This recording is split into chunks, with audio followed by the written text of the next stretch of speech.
Could you briefly talk about how the Border Patrol agents have been affected by the border crisis physically and mentally? You know, physically, it's been a rough patch for us these last few years. We lost many agents to COVID. We lost quite a few to COVID. We've had a couple officer-involved deaths with just recently in December, we lost an agent to a vehicle accident. On top of that, suicides. Border Patrol, I think, lost 17 people in the last year. Put that in perspective, the NYPD has 35,000 officers, I believe, more or less, and they lost 4.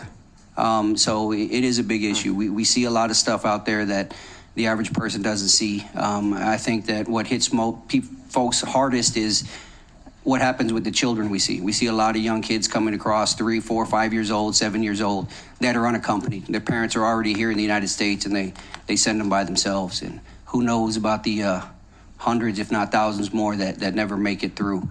So that I think is more on the mental aspect of it, as well as some of the physical.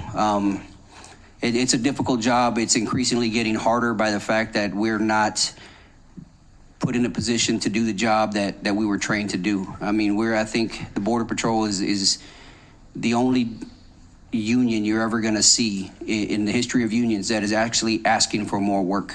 We're just let us work, let us do our job. We don't care where you put the coffee pot. We don't care about lumbar supports for our chairs. We just want to go to work. And we're just asking that you let us work. Well, I really appreciate that. Let me ask this question of you as well, sir. What do your agents share with you? What are their thoughts about the policy changes that occurred, in 21? The morale is down. The morale is down significantly. If you look at our numbers now versus our numbers 2 years ago, you'll see that the numbers are lopsided. Most of our agents are frustrated with the job. They're frustrated with the fact that we're babysitters. Maybe 30 to 40% of our agents actually get out to the field on any given day. And then a lot of times they get called back in to process or transport somebody. So the real bad guys, the smugglers, the ones that are harming people, the people that are bringing in drugs into this country or trafficking in humans or kids, they're getting away, and that affects the agents in their desire to do their job. And let's face it, if you have a young kid, say, that comes from Charlotte, North Carolina, and he joins the Border Patrol, and his wife comes down, say they go to Big Bend, and it's 2.5 hours to get to a Walmart, much less a hospital. The wife can't find a job because she can't speak Spanish. And then ICE comes around and says, hey, we'll give you more pay Monday through Friday, weekends and holidays off, and we'll get you back home. Of course they're going to jump ship. So we're not only losing seasoned agents, we're losing brand new agents. So there's no way we're going to catch up with that. Let me ask Director McCraw a quick question.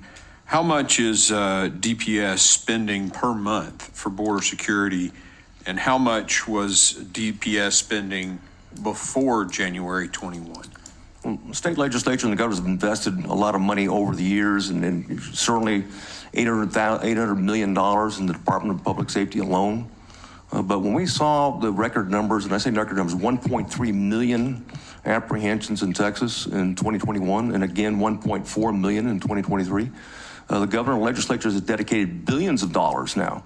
So when we do these intensified operations and we continue to send troops down and conduct these around-the-clock operations, they're threefold of what they were before.